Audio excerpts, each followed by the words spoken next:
O firmware, ele também é composto por uma memória, ou seja, a própria memória ROM, quando compõe um firmware, ela também tem dentro dela uma memória de configuração, conhecida como CMOS, ou seja, a famosa CMOS. Olha lá, todas as informações manipuladas e alteradas no setup, como eu citei agorinha, são armazenadas única e exclusivamente na memória de configuração, ou seja, a CMOS do micro. Então, ou seja, quando eu falei que pelo setup você consegue alterar algumas instruções da BIOS, essas instruções que você altera da BIOS estão dentro do CMOS, ou seja, uma memória que você tem de configuração na ROM exatamente para armazenar esses dados. Querem ver um exemplo prático, como você vai lembrar da CMOS na sua prova? Pode observar que toda vez que você liga o computador, às vezes pode acontecer o quê? Você entrar no Windows, né? E o relógio do Windows sempre está errado, a hora e a data. Então, vou dar um exemplo. Para quem não sabe, a hora e a data do computador estão armazenados na memória ROM. É a memória ROM que gera o relógio, a hora e a data do sistema. E quando a CMOS vai guardar, ela justamente, por ser informações manipuladas, vão ficar na CMOS. E se você, porventura, perceber que a data e a hora está errada, porque a bateria do seu computador acabou. Porque você pode observar que todo computador na placa-mãe existe uma bateriazinha de lítio. Essa bateria tem uma vida útil, como qualquer outra bateria. E quando essa vida útil se esgota, a CMOS, por ter informações que são manipuláveis, essas informações sempre serão perdidas, sempre serão zeradas. Aí cabe você levar o seu computador a um técnico e ele fazer a reposição de uma nova bateria. Ok? Então temos aí um exemplo prático, né, do que a CMOS armazena, que tipo de informações que podem ser alteradas pelo setup que ficam armazenadas no CMOS. Bacana? Ok. Continuando com o firmware, nós temos também o POST. O que seria o POST? É o famoso programa de autoteste. Olha lá. Ele é o programa responsável pelo autoteste, que é executado toda vez em que ligamos o micro. Contagem de memória, por exemplo. Então, o que seria o POST, pessoal? Quando você liga o computador, é feito uma série de testes na máquina. Ou seja, aqueles componentes principais de um computador, todos são testados pelo POST. Eu posso citar o primeiro componente, o processador, ele é testado. A memória RAM, que nós iremos estudar, também é testada. O teclado do seu computador também é testado. Então, ou seja, o POST ele passa nesses componentes principais e testa. Se estiverem funcionando, ok, você vai dar início ao seu sistema, ou seja, o seu Windows irá aparecer na tela. Agora, caso o POST ache algum problema em sua máquina, você pode observar que sua máquina não vai dar entrada no sistema operacional. Querem ver um exemplo? Você pode ver que algumas máquinas, quando você liga, a contagem de memória que eu citei no slide vai aparecer. Aparece um número grande, uma contagem, e geralmente um OK. E geralmente o computador apita. Se porventura, ao invés desse OK, o computador não dá nada, você ligar, ficar a tela preta e ele ficar apitando, pipa, aquele apito direto, significa que o POST localizou um problema no seu computador. Esse problema possivelmente seria de memória. E por essa memória ser uma memória principal, que nós vamos citá-la, a memória RAM, o computador não irá funcionar. Então, ou seja, o POST seria um amigo, né, que o usuário tem para fazer esses testes aí, se a máquina está ou não está funcionando de acordo. Ok? Então, voltando ao nosso slide da memória ROM, já falei que a memória principal, guardem isso, né? Falei que já vem de fábrica com informações gravadas, ou seja, programação embarcada. E essa programação embarcada, pessoal, conhecida como firmware, que eu citei aí, a BIOS, o setup e o POST. E a CMOS, que é a memória onde armazena os dados manipuláveis. Ok? Então vamos continuar com algumas características dessa memória ROM. Outra característica que cai muito em computador é o fato dela ser uma memória fixa ou permanente. Fixa ou permanente recai na memória ser não volátil. Então, essa característica é uma das características que mais caem em provas de concurso. O que seria uma memória não volátil? Ou seja, é aquela memória que quando você desligar o computador ou seja, houver falta de energia no computador, os dados que estão armazenados nessa memória não serão perdidos. Esses dados é justamente os programas que tem na memória ROM que nós vimos anteriormente, que são os firmwares. Então você poderia viajar, ficar 2 anos fora, que quando você voltar para casa e ligar o seu computador, o firmware estará de braços abertos. Ou seja, a memória ROM, mesmo estando desligada, não deu perda de dados do seu computador. Então, se essa memória consegue armazenar dados, mesmo com o equipamento desligado, nós conhecemos como memória não volátil. Então, muito cuidado com essa característica, que ela cai bastante em prova. Bacana? Então, vamos às próximas características.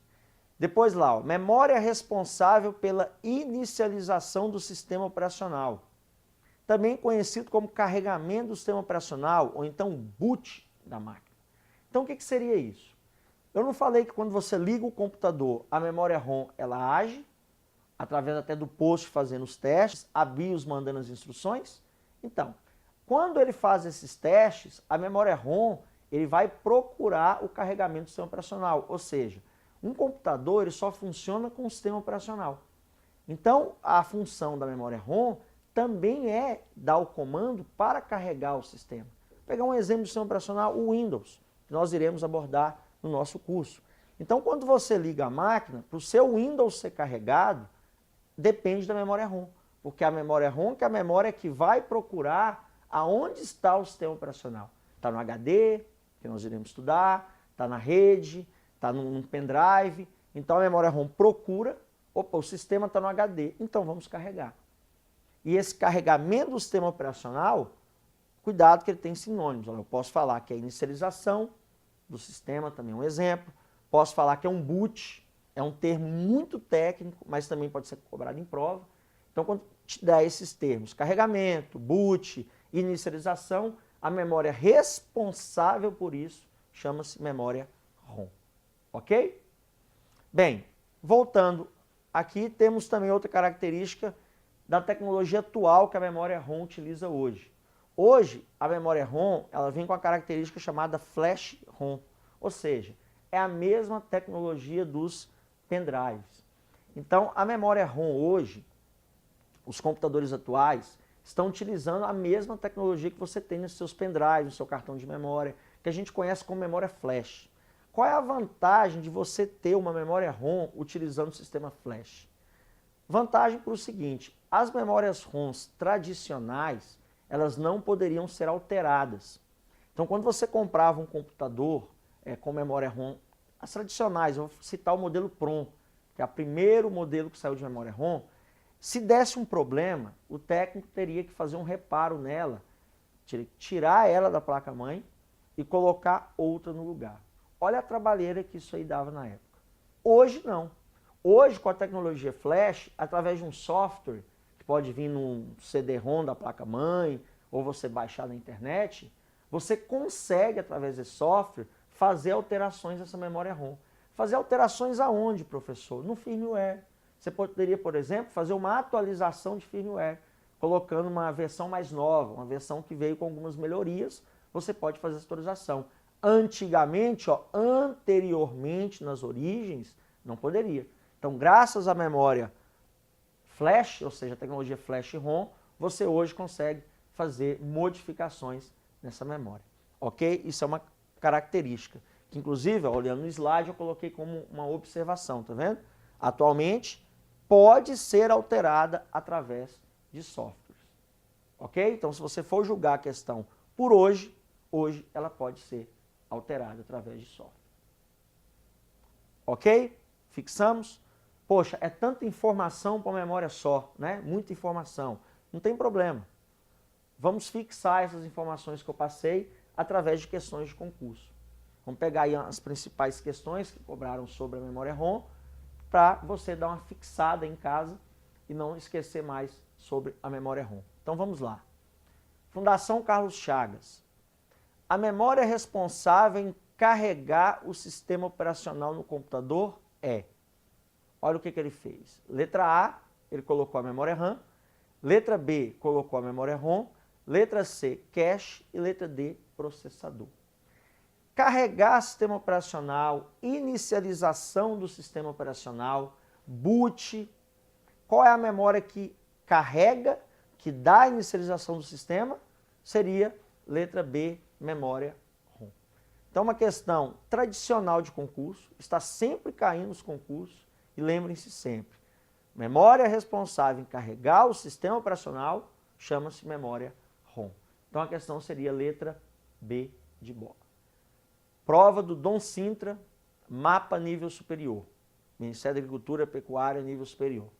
Olha lá, o componente, está entre aspas, o componente que tem como função primária preparar o computador para executar o sistema operacional é conhecido como?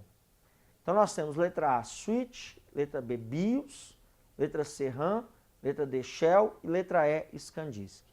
Bem, olha só, componente que prepara o computador para executar o sistema operacional. Se esse componente prepara o computador para executar o sistema operacional, ele está me dizendo que seria o componente que vai preparar para o sistema ser carregado. Então, para ele ser carregado, nós recaímos no conceito de memória ROM, que é a memória responsável. E qual é o componente ali da ROM que dá essas instruções iniciais? Está lá a letra B, BIOS. Então, vocês podem observar que, por mais que troque a banca, a ideia é sempre a mesma. Ele vai te dar a ideia de preparar para carregar o sistema, boot, inicialização. Então, recai nesse conceito de ROM. E nós sabemos que a BIOS faz parte da memória ROM, mandando as instruções. Ok? Vamos pegar aí concurso da Universa, TerraCap nível superior.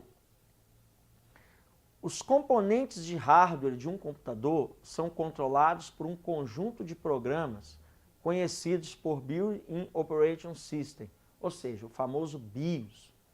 Esses programas podem ter seus parâmetros ajustados e gravados na memória permanente ou no firmware do computador.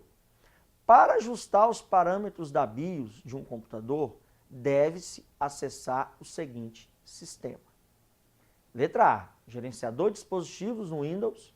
Letra B, ferramentas do sistema, opção computador.